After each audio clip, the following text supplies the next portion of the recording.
Breaking news, the Canon R5 Mark II has a serious dynamic range problem. Canon has leaked the new R6 Mark III.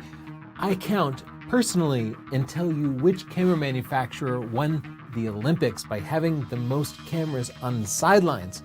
Kodak has been sold again, and Canon leaks a bunch of upcoming lenses. I'll tell you all about it. But first, thanks to our sponsor, Squarespace. Whenever you need a new presence on the web, head to squarespace.com/Tony. I have several Squarespace sites myself. I get my own custom domains. I can take appointments from clients. I can sell stuff on stores.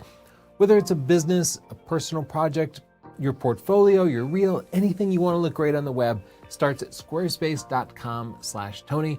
You get a 14-day free trial, no credit card required, and when you love it, the coupon code TONY, that saves you an extra 10%, so don't forget to use that. Thank you, Squarespace. Our top story though, someone has released the first camera with actual security features. Actual security! Think of all the professionals who take pictures of embargoed, unreleased products. Think of the boudoir photographers, or even just you and I taking personal pictures who don't want to get our camera stolen. We need some form of security, and we've been begging camera manufacturers for that for 5 years now. Someone finally came through. I'm so happy to announce it. This is the camera. Whew. Okay, maybe that's not the camera I was hoping for. It's the G900 II and the G900 SE II. They're made by Ricoh, which is Pentax. And okay, it's a fixed lens camera. It's meant for business. But they did build a password capability into it. It's optional. But if you don't want somebody else to be able to copy the pictures from the camera or change the settings on the camera, the password is there to protect you. Of course, they wouldn't be able to protect the pictures if you could just pop a memory card out, so they come with 6.5 gigabytes of internal memory. They also have GPS built in, something all cameras should also have. It is great to see Pentax Ricoh actually innovating, and I hope the big camera manufacturers follow suit, because all of us need these optional features built into our cameras. So who really won the Olympics? I counted on the sidelines, and I found only Canon, Nikon, and Sony cameras. Sorry, Fuji and Pentax and Olympus. But of the big three, no surprise here, Canon is still the winner. About 43% of the photographers on the sidelines were using one or more Canon cameras. About 33% were Sony, and about 24% were Nikon. Flashpoint released a new flash. This is their high-level Pro 600 watt-second flash with all the features. High-speed sync, but also TTL. Now, we just reviewed one of their new flashes with the nice color menus and the easy syncing and the great modeling light that you can use as a continuous light for video, but that was the mid-level model. This is the higher-end model. So if you're looking for a true Pro monolight that has all the features, grab it at this link here.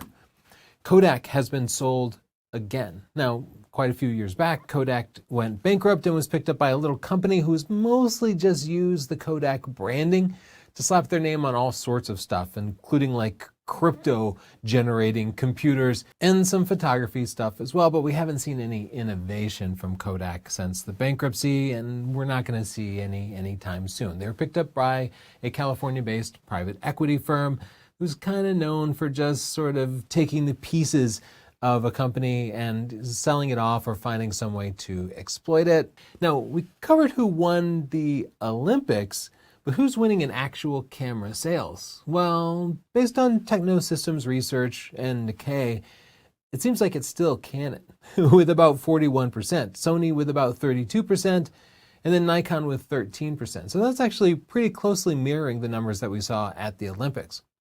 And all other brands are just picking up the scraps. Fuji has 8%, and then everybody else has 5.5%. In other news, Sony developed a new sensor designed to be used on smartphones, and this is significant for everybody because all the recent iPhones have used Sony-made sensors too. So this, according to Sony, has the potential to double the dynamic range in smartphone sensors.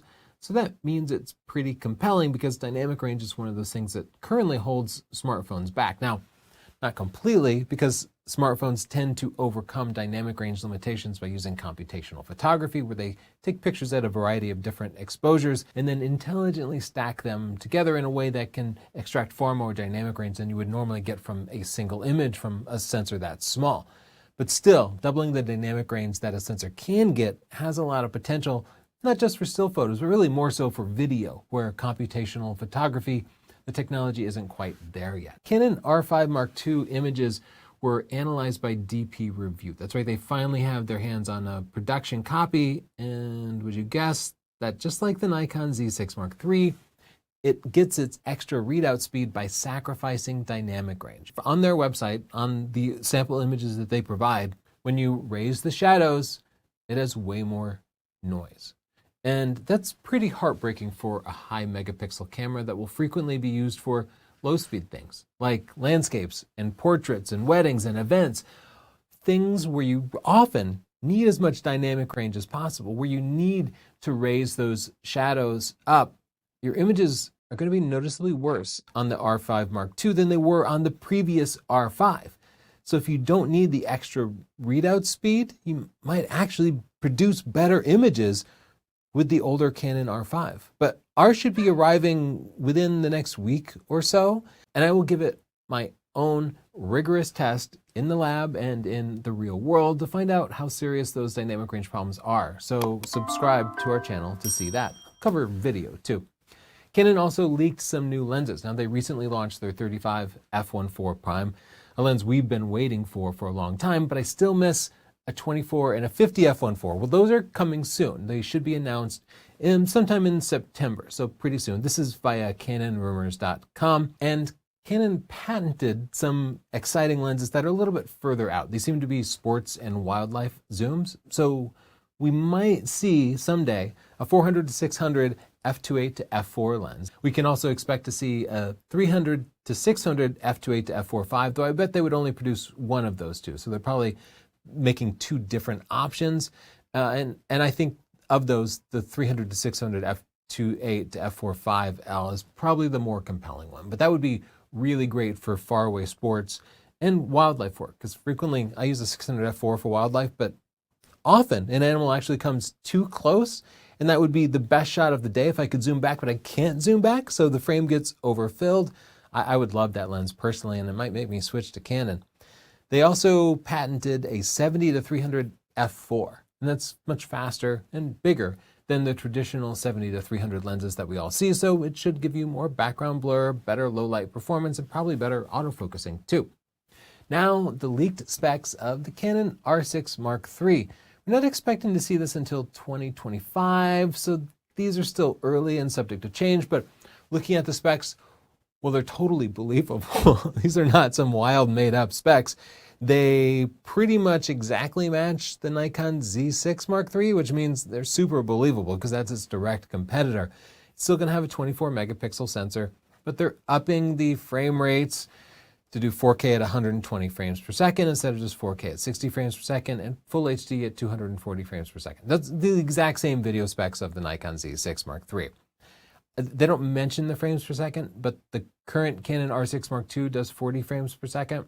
They might keep it at that. Even though this sensor is clearly capable of faster readout speeds, they might limit it to 40 because they don't want it to encroach too much on their higher end camera like the R1, because it is still a pretty capable sports camera. But the sensor is definitely capable of producing images, full frame images at 60 frames per second.